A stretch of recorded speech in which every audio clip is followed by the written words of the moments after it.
Ask her who said that. Who said the limrors? You ask her. Well, she knows. She'll know, of course she'll know. How did you change the font? So how often did You you... know how to change the font. No, I don't. How often did you go in the car? Listen, I'm very seldom. We went in the car when we had... Change the font with the A. Didn't you go down to Durban or something? Wait, I'm busy here, Larry. Change the font with the A. Yeah, so...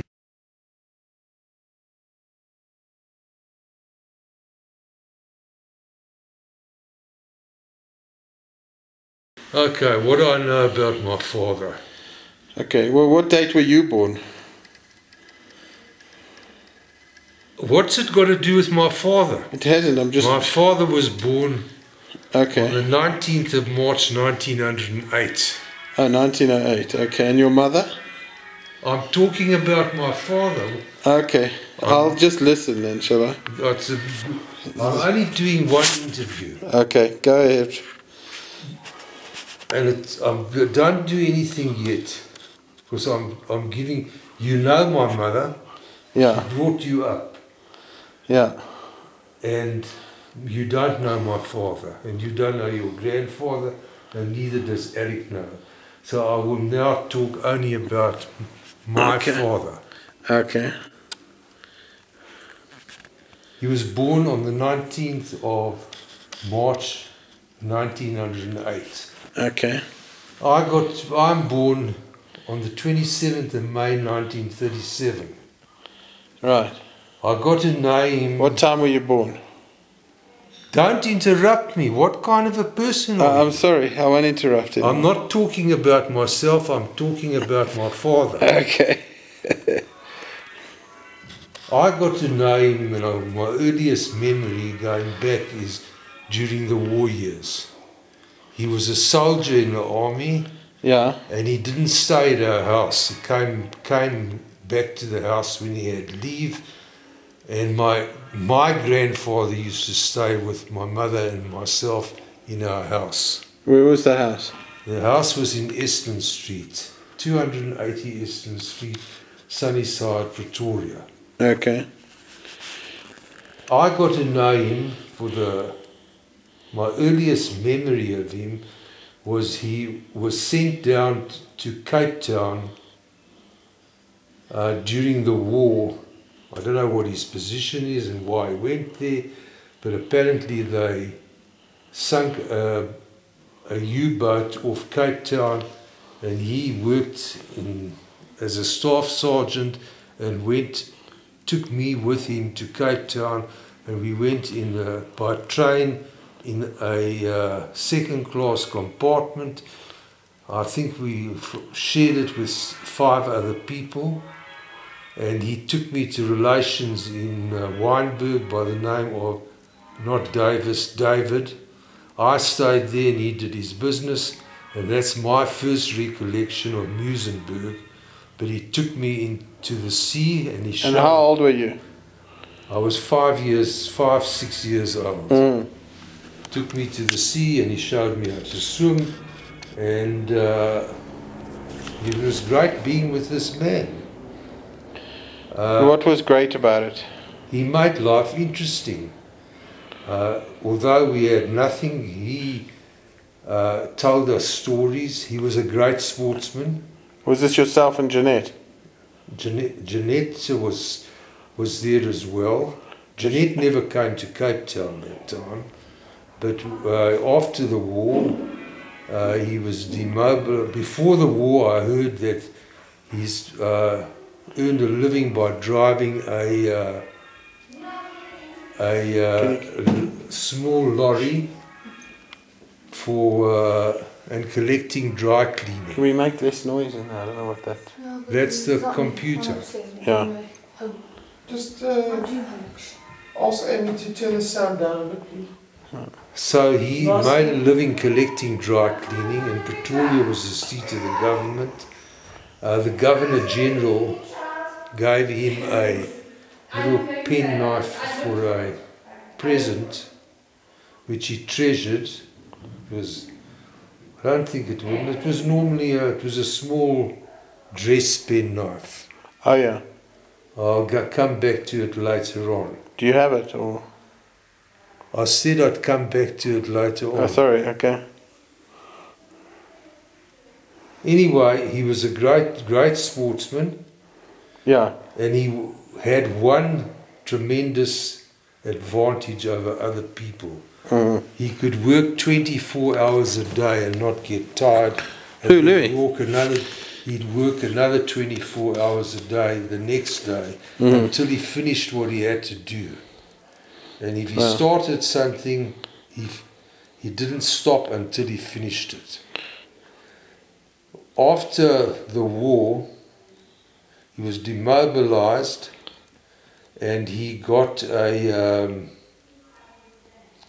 he was employed by a bookmaker.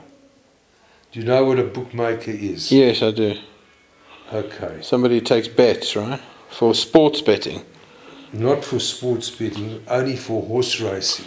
Right. And this bookmaker's name was Piet Roost. And where was he? Was he Pretoria I don't based? answer any questions from you. I've told you 28 times. Aish. Now, this bookmaker operated in Pretoria. He was a Hollander, Yes. and my late father did very well for him. Right. So much so that he made him a partner without putting any money in. Wow.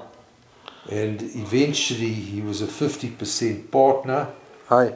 and he got onto his feet, and he was able to, I think in 48, 49, purchase a motor car. What was it? It was a Ford motor car, and that Ford motor car took us round. I remember the first day he got it. He had my mother and Jeanette in the car, and they drove up to the Sunnyside School where I was playing cricket. Is that where you went, Sunnyside School?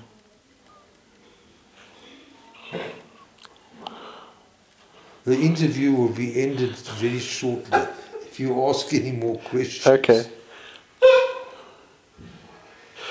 I took you to the Sunnyside School. Yes, I remember, yeah. And I drove you, and you drove me there with Vicky and Ben.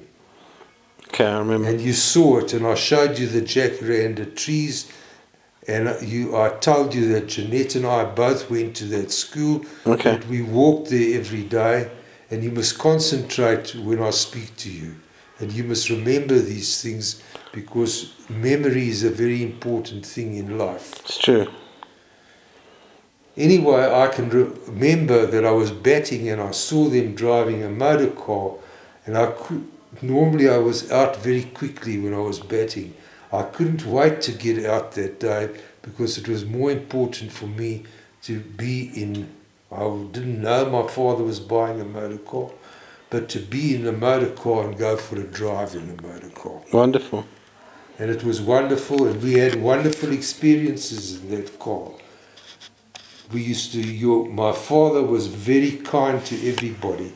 We had a black man by the name of Lazarus Moniani Ah, yes. staying in our backyard, and we took him to.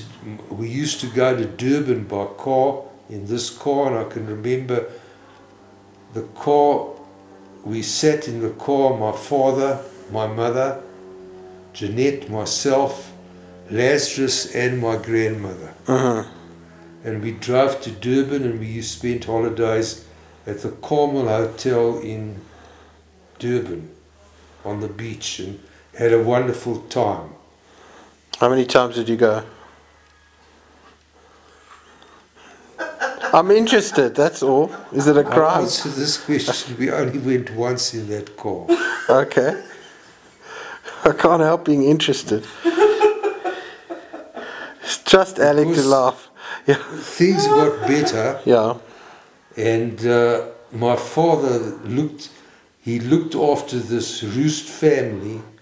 They had a daughter, Helen, who got married and a son, Johnny, was a farmer. And Johnny, my father found him a wife, Sure. and he got married from our house. I may be a bit mixed up. Helen may have got married from the house. You can fix this, get Jeanette to confirm this. And our home consisted, it was a very happy home, except when Jeanette and I used to have a fight now and again, very, very seldom. And You want Jeanette to confirm that, do you? please ask Jeanette to confirm that. And although I can be away from Jeanette for 50 years, there is a sibling love between us that we still love each other even though we never see each other or speak to each other. Yeah, That's from my side, and I believe the same exists from her I'm side. sure it does, yeah. And that's due to my mother, Yes. then to my father, but he bound the whole family together. Right. Okay, we then, my father then progressed in life, and the Hollander was in partnership, was a very demanding man, Petrus, and they dissolved their partnership, and he became a bookmaker in his own right. Right. This was just after my bar mitzvah. And I remember how excited we were, and he had purchased a cubicle in Pretoria Tattersalls, and my first job he gave me there was to wash the floor with soap and water, to get down on my knees and wash the floor with soap and water. Was it dirty? It was the previous bookmaker left everything dirty. Oui.